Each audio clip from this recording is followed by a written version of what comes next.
Hello, hello, hello, everyone. It's Jen with Roxy Bonds Creates, and it is demo time. Today, we're going to make a card, a drapery, kind of hit it, a drapery fold card. So it's got this kind of like little it's folded, but it's kind of like a little jaggedy edge on it.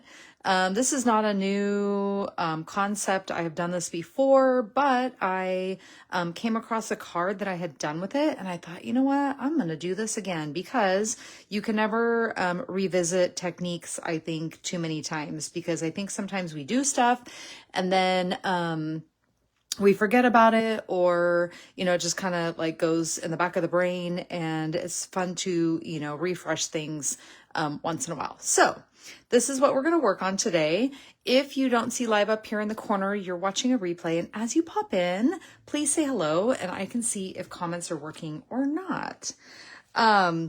I just thought I would also share with you before we get going and while we're waiting for a few more people to pop on. This is the page tracker that I just printed out for 2025. And I've been doing this for, gosh, I don't know, like probably 4-ish years, 4 or 5 years now. And it's just a way to kind of document like what days that I am crafting. And I think it's fun to kind of go back and look at like years past. In fact, I used to have the last couple of years, but I might have gotten rid of them. But this is the one that I'm doing for this year. And what I do is I just color in the box every day that I do some kind of crafting, whether it is scrapbooking, card making, cutting for a kit, doing some stuff on the Cricut, doing vinyl, anything that I'm like actually crafting. I will color it a day. So sometimes I'll get behind and I'll have to go back and look at my calendar and be like, oh, I did something someday this week. What day was it? And have to go back and remember. But this is like just a fun thing for me. And I'll show you last year's. So this is 2024. And so I just color in, like I tried to keep like one color per month.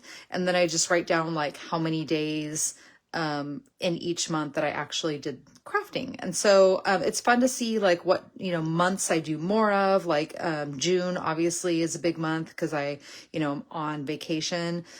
July, and then also like January when it's like super cold and I'm inside. Months where I have events are also like big ones for me. So like October I had an event, so I did a lot in October. And then December, like getting ready for the holidays. So, just stuff like that. It's fun to like kind of go back. And then I also put how many I did and how many days I crafted in 23. So it was 161, which was more than the year before. I know that.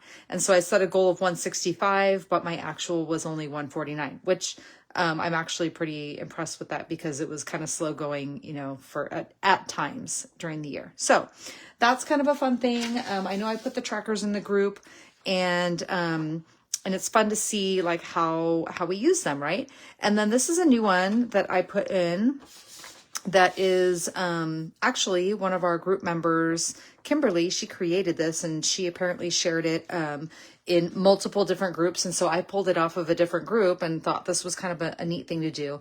And what I'm going to do with this is, so I colored January in blue. And so every time I do a scrapbooking layout, I'm going to color it. And then if I add photos to it, I'm going to color the whole box. So this one I only colored half the box because I made the page yesterday for the demo.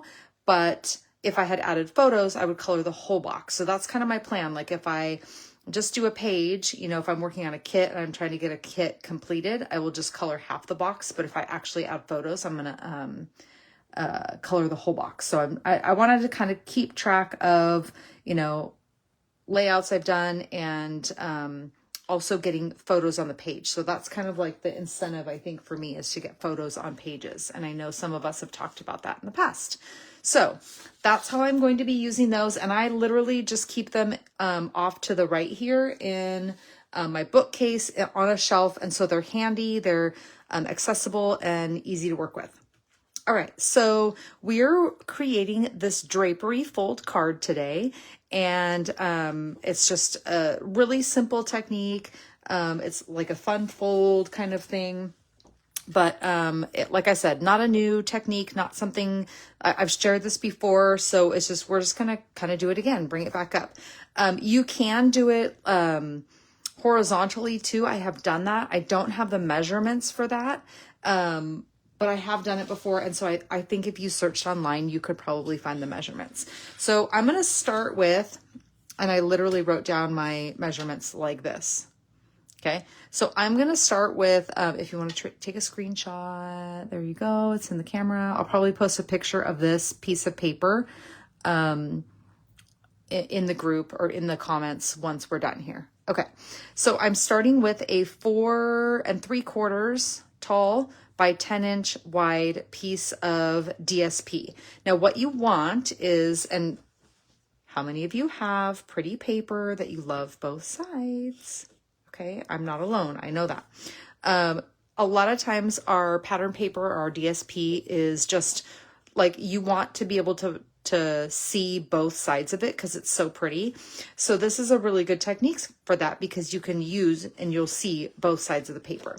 So I'm taking this piece of paper and I'm going to put it in, and I could do this just on my grid mat or, you know, wherever, but I'm going to put it in my paper trimmer and I'm going to measure from the bottom 1 inch over. Okay, so I'm measuring 1 inch on this side, and I'm just going to make, I need, well, this might work. I'm just going to make a mark at 1 inch in, and then I'm going to flip it, and I'm going to do the same on this side. 1 inch in, and I'm just making that mark right in my cut track right there. Okay, then I'm going to take this paper, and on the diagonal, I'm going to cut from my mark up here to my mark down here on the diagonal. So I'm going to line up that, and I know you can't see it in my paper trimmer, but I can. I'm going to line up this little mark in the cut track with this little mark in the cut track. So I have to kind of tilt and turn until those marks are lining up. And then I'm going to cut it. And I can use this 2 times to make 2 different cards. Okay, so that is what I did with this piece of paper and how I ended up with this piece right here. So I can do it with this colors, but I think I'm going to do it with these colors here. Okay, so I have more pieces where I could make 2 more cards with this exact same technique here. Okay, so now I need to score it. So I'm going to bring back in my paper trimmer. And if you have, I guess I'll move this stuff off to the side. If you have this Stampin' Up! Paper trimmer, it is fantastic because it has the score blade as well. So I have the cut blade and I have the score blade. So I'm just going to stick it in my trimmer and I am going to score at, let me get my cheat sheet, 2 inches, 3 inches, 5 inches, 6 inches, 8 inches, 9 inches. Okay, so I'm going to go to 2 inches at the top and I'm going to score. Then I'm going to move it over to 3 inches and I'm going to score. I'm going to move it out to 5 inches, score it, 6 inches, score it. I don't even need to bring in a scoreboard or anything like that because my paper trimmer does that for me. 8 inches and then 9 inches. Okay, I got everything scored. Let's move this out of the way. And now I can do my folds. So the first fold I want to do, this is going to go down on my card, right? So I want to fold back and then fold forward. So now I've got this wild wheat colored pattern with a little peekaboo of the mauve color coming through. On my score, I'm going to fold back and I'm going to fold forward. I'm going to fold back and I'm going to fold forward. And this is the piece that will sit on my card, just like that. Except now we have to do a little tacking down. So I'm just going to put a little piece here, a little piece there, and a little piece there. And then I'll show you how it folds and sits, and it folds and sits, and it folds and sits. And then I just want to kind of tack this down a tiny bit as well, like so. Okay. So then I also cut this for my base. This goes right onto the card front. And then this, so this is 4 1/4 by 5 1/2. And then this piece is 4 by 5 1/4. And it's just white. And then this is going to sit on top of it like so, like that. Okay. So to do that, I'm just going to put some adhesive and some adhesive. We're going to work just on the white piece for now because I'm going to do a little bit of stamping. And on this one, I actually wasn't planning on using this paper. I have just a little hangover right here, so I'm going to trim that off with my snips. I was actually planning on using the same pattern paper that I used on this card, using it again. So what I did is I have a piece of this blue, which is the back side of that pattern paper that I used for my little strip here. And then I did a torn edge, but I'm not using that. So off to the side here, I have the rest of this mauve color. I don't even think I want to use that though. I want to pull in either this green or this brown. So let's see if I have a little piece. I have espresso here. My cardstock choices with Stampin' Up! Papers are still pretty limited because we do not carry all the colors in 12 by 12 two-tone. Okay, why is that important to me? The two-tone is I love the two-tone. It's not as important to me if I'm doing card making. I mean, it kind of is. But I can't get single colors. I have to get them in like the color packs. So, you know, once you run out of color and then you have, you know, several other, like if I get 10 colors in a pack and I'm really trying to just use 1 or 2 of those colors, then I have all the rest of those left over, but not the ones I need. Does that make sense? So that's why I haven't really, bought a ton of cardstock so far. Okay, so that is this is early espresso, and that is just a little torn piece there. I cut it to 3/4 of an inch so that I could cut off, or I'm sorry, tear off the edge and have still about a 1/2 inch there showing. Okay, so now we're gonna do some stamping. On this one, I used Wildflower Designs. This paper, by the way, is called Wildflower Designs or Wildflower something or other, but it is currently available. And it's so pretty. And I've done a bunch of layouts with it and a few cards. And so I had some left over and I wanted to make sure I utilize it. Okay, so this is Wildflower Designs stamp set. It is a cling stamp set. So it is the rubber. And I think we're going to do, so what I did is I did sending happy thoughts on the top, and then I did a little flower down at the bottom. So we're going to do a different flower, and we're going to do thank you. Why not? Let's just change it up a little bit. Okay. So thank you. And these just stick onto your stamp case, and then you peel them, put them on your block, and they're not clear, so you can't see all the way through, but you know, you put the little sticker on, you line them up. I mean, it works pretty good. It's not my favorite, but like I said, it works. All right, so we're gonna pull out Early Espresso ink. I love this super rich, deep brown color. I'm finding that I am really, really, really loving my Stampin' Up! Inks. I don't love the way they open, but I love the coloring of them. I love how they're on a foam pad, so they're very easy to ink up. They're incidentally very easy to over ink and get ink everywhere, but you don't have to work that hard. And so that's what I love about it. So I'm just going to lightly tap. I can tell I am very inked up. If I pressed too hard, like with our older our older Close to My Heart inks, we used to have to tap, tap, twist, like really get the stamp in there to ink it up. And this, you don't have to work that hard, which is so beautiful. Okay, so now I'm just gonna line it up in the corner here and stamp. Ta-da. And every stamped image I've done with Stampin' Up! Inks has been fantastic.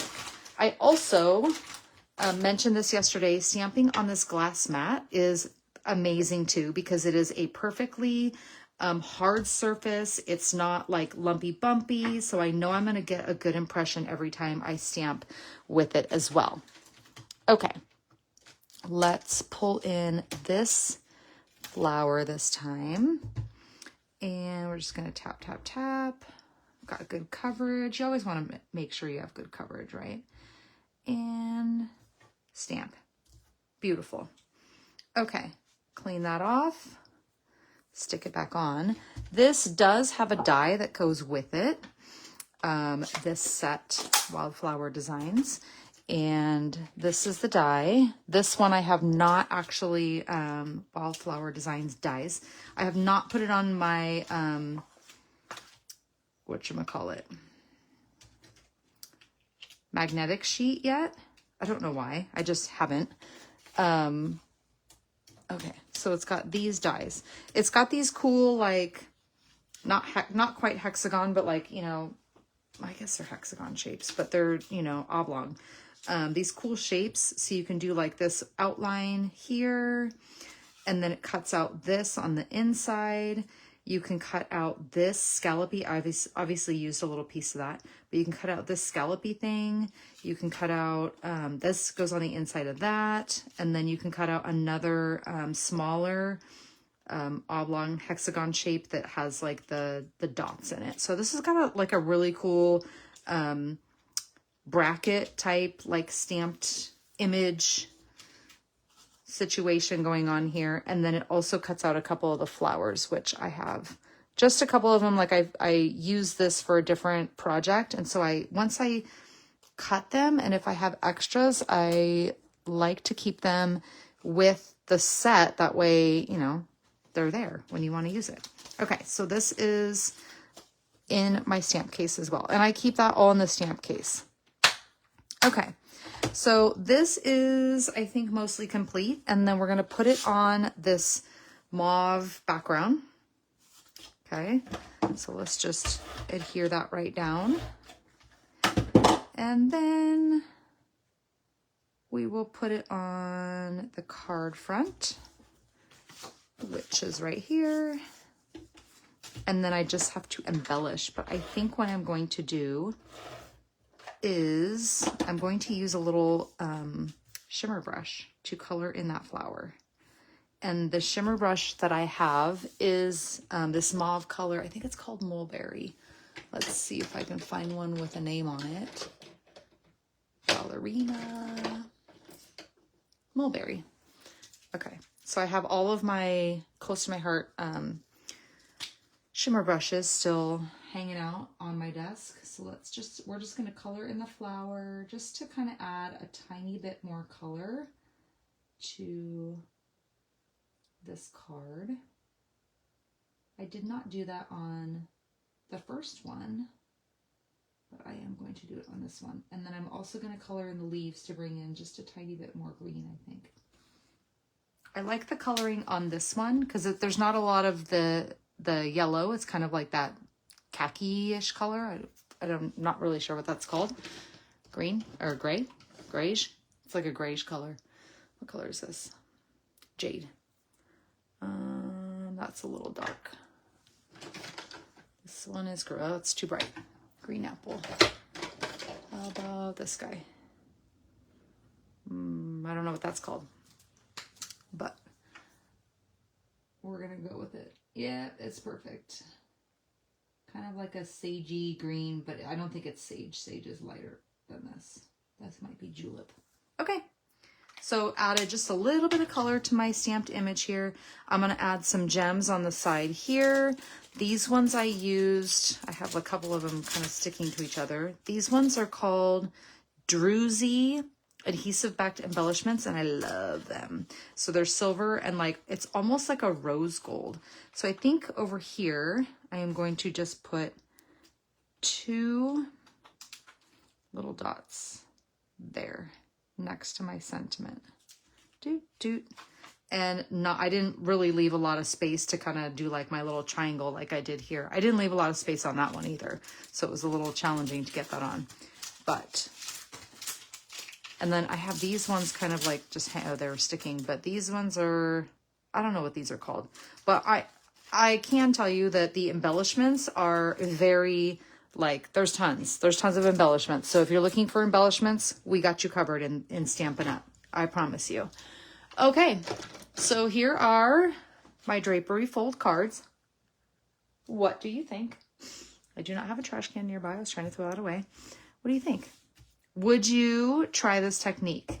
Let me put this back in here so that you can see the measurements. So I started with 4 3/4 by 10. Oh, I was supposed to do 3/4 there. 3/4 inch. I made a mark at 1 inch, so maybe that was wrong. I don't know. I think it seemed to work just fine. And you know what? I did it at 1 inch on both of them. So it works just fine if you do it at 1 inch or 3/4 inch. And then you score at 2 and 3, and then 5 and 6, 8 and 9. Fold, adhere, drapery fold, super easy. So this is all using Wildflower Designs papers, stamp, and no dies, but papers and stamp. So there you go. I hope you enjoyed. This was a kind of a quick and easy one, but as you saw, so I started with a full sheet of paper like so, okay? But when you, so I measured, I did my, and obviously it was the same pattern, but when you measure, I measured, I actually did 1 inch, but you could do 3/4 inch. So here and then on the opposite side, and then I put it through my trimmer and I cut it.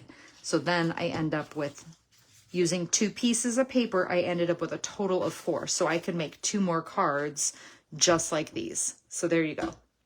I hope that, and I know a lot of you like to do kind of like that bulk card making, especially if like you're doing something like this and you're going to get 2 pieces out of it. You might as well make 2 cards, right? And you could do different sentiments. You don't have to do the same.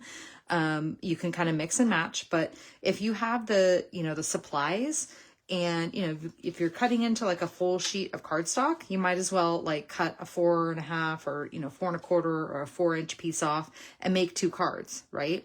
Because otherwise, if you just cut off like one little piece, it's not wasteful, but you're going to get more, bang for your buck if you're making more than 1 card at a time. And then when you do that, you can send one and keep one for future reference, right? Because then you could also put your dimensions, like you could put it on a Post-it and stick it inside or on the back. And that way, when you look at this card again and you're like, oh, I don't want to send it because I am not going to remember how to do that. Then you can just tip it over and be like, oh, there's the directions. Now I know how to do that. Let me make a couple more. That way you could send it or, keep it for future reference. So there you go. All right.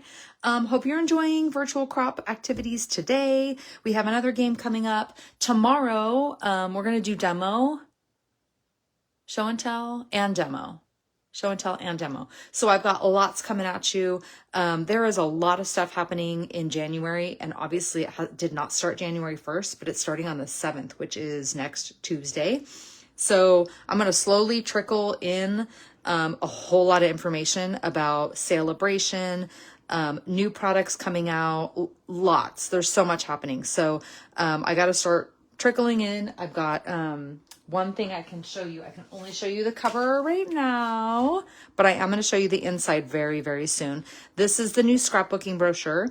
So there's a scrapbooking brochure, there's a mini catalog, and there's a Celebration catalog.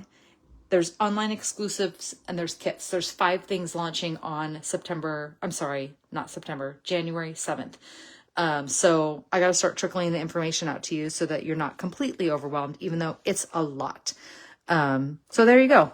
This is coming. What do you think? Love it, love it, love it. I will be showing you this very soon. Have a wonderful rest of your day. We'll see you here tomorrow for day 3 of Virtual Crop, and have a great evening.